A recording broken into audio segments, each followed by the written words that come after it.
بالله من الشيطان الرجيم. بسم الله الرحمن الرحيم.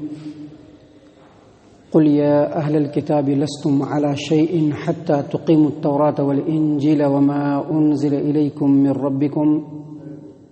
وليزيدن كثيرا منهم ما أنزل إليك من ربك طغيانا وكفرا فلا تأس على القوم الكافرين. إن الذين آمنوا والذين هادوا والصابئون والنصارى من آمن بالله واليوم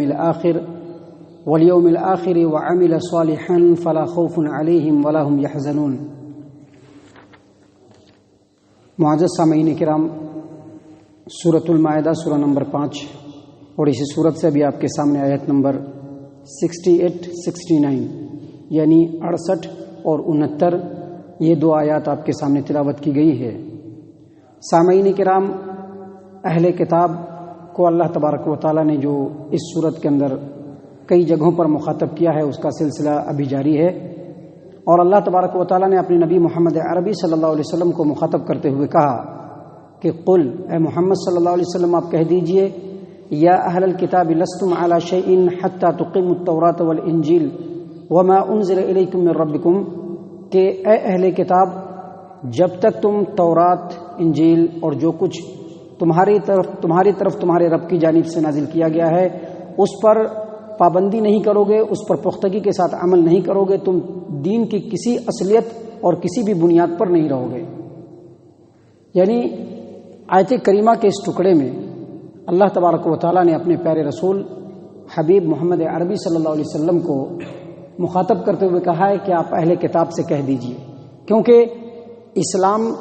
کے آنے کے پہلے، محمد عربی صلی اللہ علیہ وسلم کے نبی ہونے سے پہلے، اس وقت روئے زمین پر اہل کتاب ہی ایک ایسی قوم تھی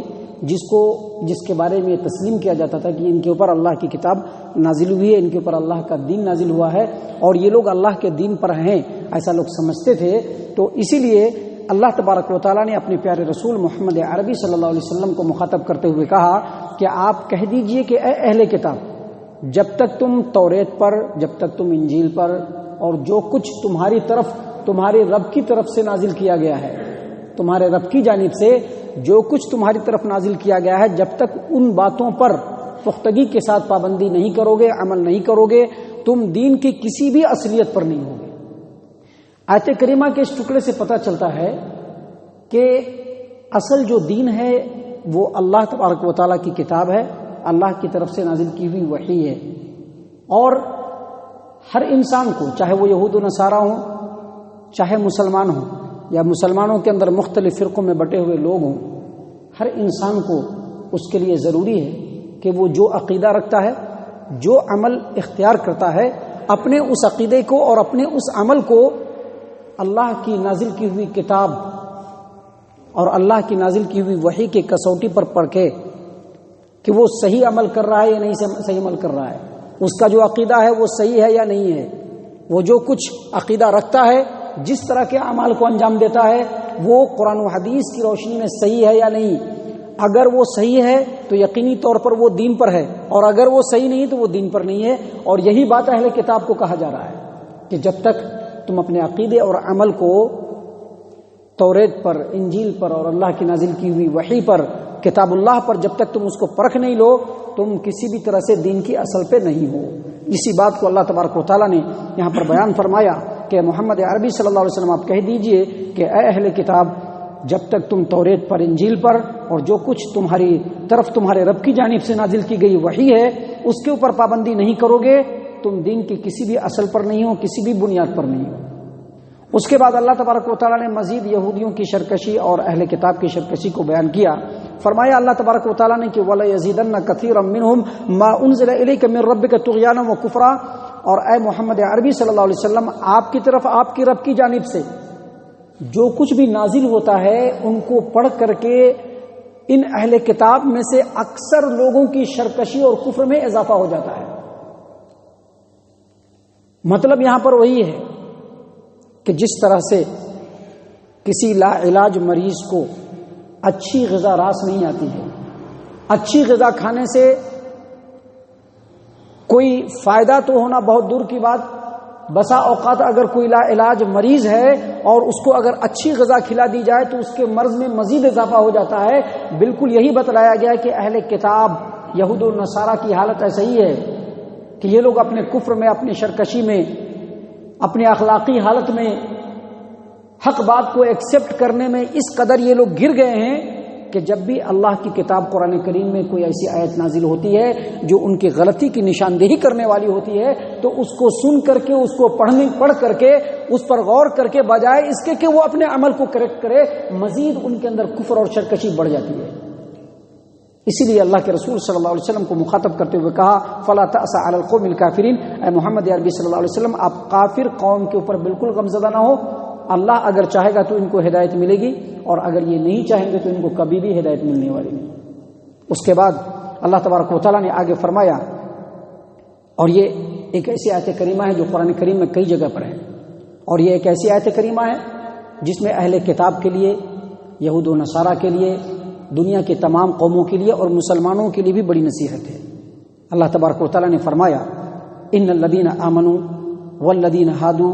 والصابئون والنصارى من آمن باللہ والیوم الآخر وعمل صالحا فلا خوف علیہم ولا هم یحزنون، بے شک وہ لوگ جو ایمان لائے، اور وہ لوگ جو یہودی ہوئے، اور وہ لوگ جو صابی بنے، اور وہ لوگ جو نصرانی بنے، ان میں سے جو بھی اللہ پر، آخرت پر ایمان لائے گا اور نیک عمل کو انجام دے گا، ان کے لیے نہ تو کوئی خوف ہوگا اور ان کے لیے نہ تو کوئی غم ہوگا۔ دیکھیے آیت کریمہ کے شروع میں اللہ تبارک و تعالیٰ نے کیا فرمایا؟ ان الذین آمنوا، بے شک وہ لوگ جو ایمان لائے۔ ایمان لائے اس سے مراد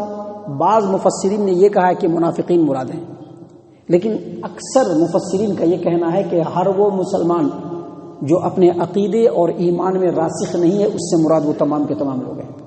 ہر وہ مسلمان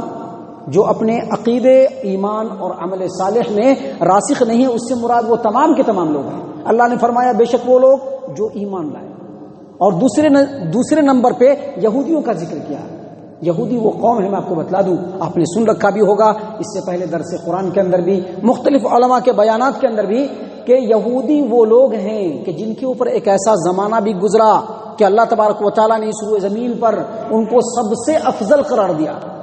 کہ اس روئے زمین پر سب سے افضل اے اہل کتاب یہود ہم تم کو بناتے ہیں۔ اور جب اللہ تبارک و تعالیٰ نے ان کو سب سے افضل بنایا تو ان کے دل کے اندر یہ ظلم پیدا ہو گیا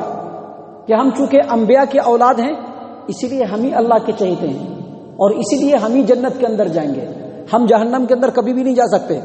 اور ہم کو ہی نجات ملے گی، ہمارے علاوہ جتنے لوگ ہیں سب کے سب جو ہے جہنم کا ایندھن بن جائیں گے۔ یہ وہی یہودی لوگ ہیں جن کو اللہ تبارک و تعالیٰ نے اس آیت کریمہ میں مخاطب کیا، کہا کہ وہ لوگ جو یہودی ہوئے اور وہ لوگ جو صابی بنے۔ صابی کا لفظ جو ہے عام طور پر مفسرین اور مترجمین نے اس کا مراد لیا ہے بے دین، یعنی ایسے لوگ جو بے دین ہوں، لیکن تفسیری روایتوں کا جب مطالعہ کیا جاتا ہے تو پتہ چلتا ہے کہ صابی جو لوگ ہیں ان کا بھی ایک مستقل دین، ان لوگوں کا دین یہ ہے کہ ان لوگوں کا یہ ماننا ہے، یہ عقیدہ ہے کہ اللہ تبارک و تعالیٰ تک پہنچنے کے لیے، اللہ تبارک و تعالیٰ کی رضامندی کو حاصل کرنے کے لیے کسی پیغمبر کی یا اس کی تعلیمات کی ضرورت نہیں ہے، بلکہ اللہ تبارک و تعالیٰ کو آدمی اگر پانا ہے تو بالکل دھیان لگا دے۔ اسی طرح سے یہ لوگ اپنے آپ کو نوح علیہ السلام کی طرف منسوب کرتے، یہ لوگ کواکب یعنی ستاروں اور روحوں کی عبادت کرتے تھے،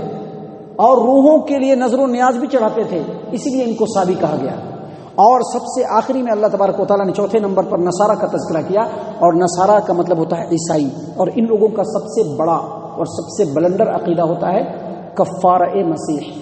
کفارہ مسیح کو ہم دو طریقے سے سمجھ سکتے ہیں، ایک بپتسمہ یعنی اس دھرم کو قبول کرنے سے پہلے پاک کیا جاتا ہے، اور اس کا دوسرا جو فیکٹر ہے کفارہ مسیح، جس کو کہتے ہیں کنفیشن، جو گرجا گھر ہوتا ہے، جو چرچ ہوتا ہے، اس کے بالکل سائیڈ میں ایک روم ہوتا ہے جو بالکل پوشیدہ ہوتا ہے، اور جس آدمی کا یہ عقیدہ ہوتا ہے عیسائی کا اور ان کے تمام لوگوں کا کہ انسان چاہے جتنا بھی گناہ کر لے، پادری کو خبر کر دے کہ ہم آ رہے ہیں کنفیشس روم میں، اعتراف جرم کرنے والے روم میں، اور وہ بالکل تاریک روم میں پہنچے گا اور باہر پادری بیٹھے گا اور اس کے سامنے وہ اپنے پورے گناہ کا اعتراف کر لے گا، تو تو ان لوگوں کا یہ عقیدہ ہے کہ ان کا پورا گناہ معاف ہو جائے گا۔ اسی عقیدے کو سامنے رکھ کر کے نصرانیوں کا بھی یہ عقیدہ ہے کہ ہم ہی لوگوں کو نجات ملے گی، باقی کسی کو نجات نہیں ملے گی۔ جیسا کہ آج بڑے افسوس کے ساتھ کہنا پڑتا ہے کہ مسلمانوں میں بھی اس طرح کی گروپ بندیاں ہیں۔ بعض لوگوں نے اپنے بعض اماموں کو اپنا پیشوا مقتدا تسلیم کر کے اور یہ اعلان کر دیا، اپنے کتابوں میں لکھ دیا، یہ عقیدہ انہوں نے گھڑ لیا کہ اس امام کی پیروی کرنے والے کو ہی مغفرت ہے، دوسروں کو مغفرت نہیں ہے۔ بالکل ایسا ہی بات ہے۔ اس لیے اللہ تبارک و تعالیٰ نے یہاں پر ان 4 گروہوں کا تذکرہ کیا، کیونکہ اس زمانے میں عرب کے اندر نبی صلی اللہ علیہ وسلم کا دین آنے کے بعد یہی وہ 4 گروہ تھے جو کسی نہ کسی رنگ میں آخرت کے اوپر یقین رکھتے تھے۔ اللہ تبارک و تعالیٰ نے ایسے ہی لوگوں کو مخاطب کرتے ہوئے کہا کہ بے شک جو لوگ ایمان لائے اور جو لوگ یہودی بنے اور جو لوگ سابی بنے اور جو لوگ نصرانی بنے، ان میں سے جو اللہ پر، آخرت کے دن پر ایمان لائے اور نیک عمل کو انجام دے، ان کے لیے نہ تو کوئی خوف ہے اور نہ ہی وہ کسی طرح کا کوئی غم ہے۔ یعنی آیت کریمہ میں یہ بتلایا گیا کہ آخرت میں اگر نجات پانا ہے تو آخرت کی نجات کا دار و مدار کسی فرقے سے منسلک ہونے پر نہیں، جیسا کہ بعض لوگ کہتے ہیں کہ فلاں فرقے سے جڑ جاؤ نجات پا جاؤ گے،